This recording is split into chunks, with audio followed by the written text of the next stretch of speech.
Welcome back, everybody. We're diving into some interesting developments at Boeing today. We're going to be focusing on their financials and also the 777X program. And we'll also touch upon the rather surprising end to the 777-300ER production. Don't forget to like the video and subscribe to the channel if you want to keep up with all this. Yeah, it's a bit of a mixed bag for Boeing right now. I mean, they're looking at a projected loss, $5.46 per share, and that's for Q4 of 2024. On top of that, negative operating cash flow. Oof, that's not great. So what's really at the heart of these financial challenges? So a few things. Labor costs have gone up. There's a new agreement with the International Association of Machinists, and they've got some hefty charges tied to their defense programs. And, well, workforce reductions are never cheap, right? Yeah, it sounds like they're in a bit of the tough spot. But, amidst all this, Boeing CEO Kelly Ortberg, he's been pretty optimistic, talking about, restarting production across the 737, 767, and the 777X lines. Yeah, it seems like they're pushing forward, despite the setbacks. Maybe they're seeing light at the end of the tunnel,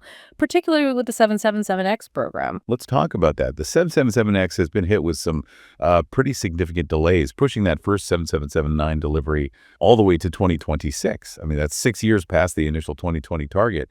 What's causing these setbacks, and how's that impacting, the financials of the program? Yeah, I mean, delays definitely add up. We're talking about a $79 billion pre-tax charge in Q4 2024 alone, just for the 777X.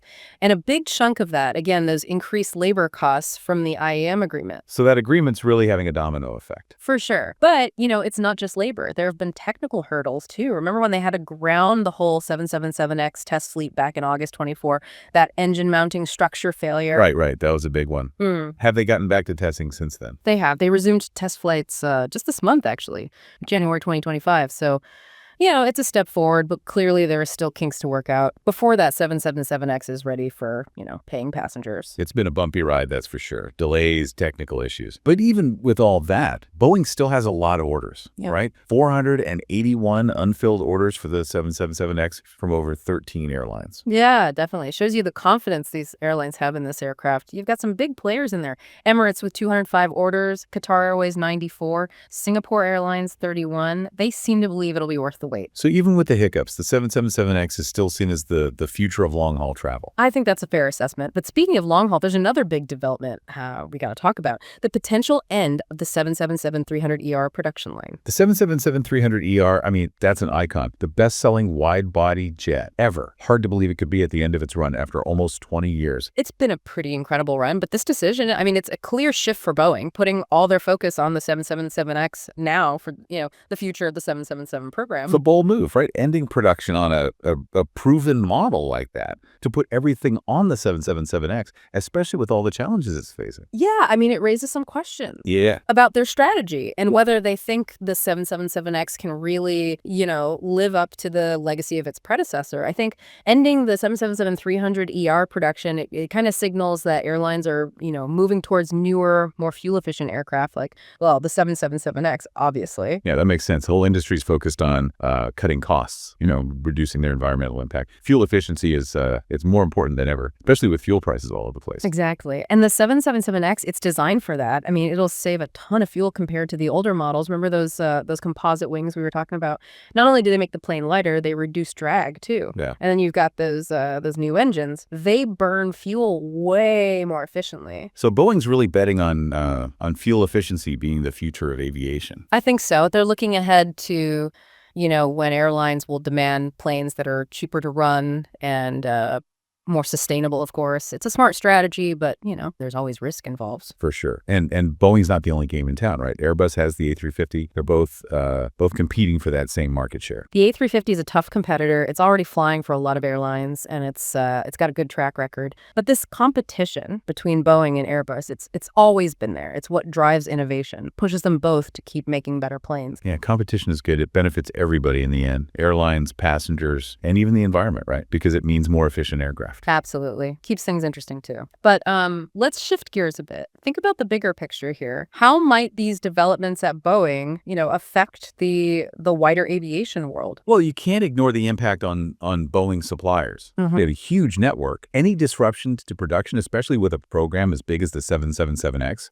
that could have a ripple effect. Right. We're talking thousands of jobs potentially across the whole supply chain. People's livelihoods depend on these programs. It's a reminder that that the aviation industry is all connected. And what about the airlines themselves? How are they going to be impacted by all this? Especially the 777X delays. Well, for those airlines that have ordered the 777X, those delays make planning really tough. They might have to change schedules, hold on to older planes longer, maybe even look at, other options out there. So we can see changes to routes, schedules, even ticket prices. Yeah, potentially. And the longer those delays go on, the more uncertainty there is for everyone. Airlines need predictability to run their business. It's a complicated system, for sure. Shows how fragile the industry can be, so reliant on planning and getting things right. It is. And, we've talked about the economic side of things, but there's the environmental impact, too. We talked about the 777X being fuel efficient, but well, building any new plane, that has its own environmental costs. Right. So even though the 777X will save fuel when it's flying, there's a cost to building it and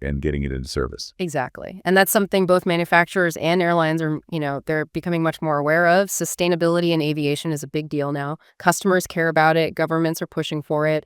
And the industry itself is recognizing its impact on the environment. So it's not just about building fuel-efficient planes. It's about reducing the environmental impact across the whole life of the aircraft, from production to operation and then eventually retirement. Yeah, it's a complex problem, and it's good to see that the industry is taking steps in the right direction. But to make aviation truly sustainable, it's going to take constant innovation and a commitment from everyone involved. It's an exciting time to be following all this. New technologies coming out, environmental concerns are front and center. And the competition's fierce. Yeah, the industry is at a crossroads, facing both challenges and opportunities.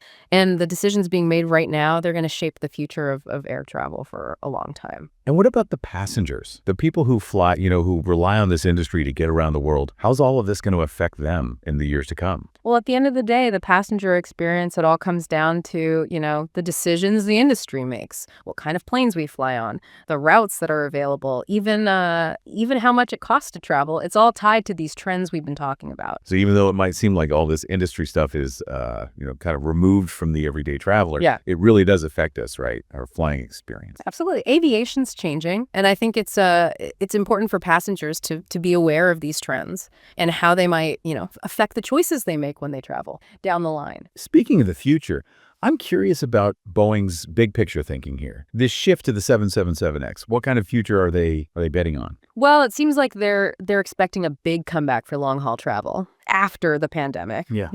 And the 777X, with all that capacity, the range, it's perfect for those long international routes, the ones that are expected to really take off again. So they're thinking people are going to want to travel long distances again, maybe even more than before. That's the gamble, yeah. And it all depends on, the economy recovering, travel patterns shifting, growth in those emerging markets. It makes you wonder, is the 777X really the plane of the future, or just a step on the way to something else? How does it stack up against its rival, the Airbus A350? They're both going for that top spot in long-haul travel, the 777X and the A350, each one with its own advantages.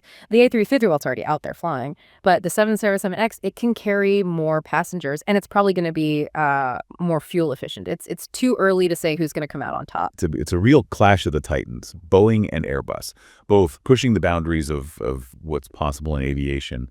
But, thinking even further ahead, what about those disruptive technologies, electric planes, hydrogen-powered planes? Could they change everything? Definitely something to keep an eye on. Those technologies, they're still early stages, but they have the potential to really revolutionize aviation, make it way more environmentally friendly. So the 777X, it might be cutting edge now, but it's possible that in a few years something even more radical will come along. That's always a possibility in this industry. Things change fast. But for now, the 777X is Boeing's flagship, and its success is it's crucial for them going forward. High stakes, no doubt. And we'll have to wait and see how it all plays out. We've covered a lot of ground today.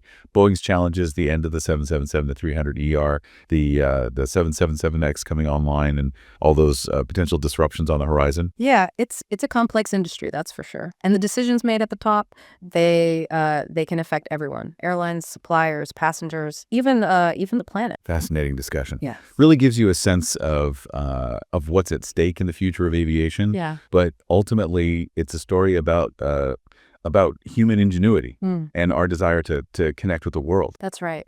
And as we move forward, we got to remember that the choices we make now, they're going to affect how we fly for generations. So what kind of future do we want? That's a question we all need to be asking. Absolutely. And as always, we want to hear from you, our listeners. Stay engaged, ask those questions, be a part of the conversation. Because this world of aviation, it's exciting and it's constantly evolving. And if you want to keep exploring these topics with us, don't forget to like the video and subscribe to the channel.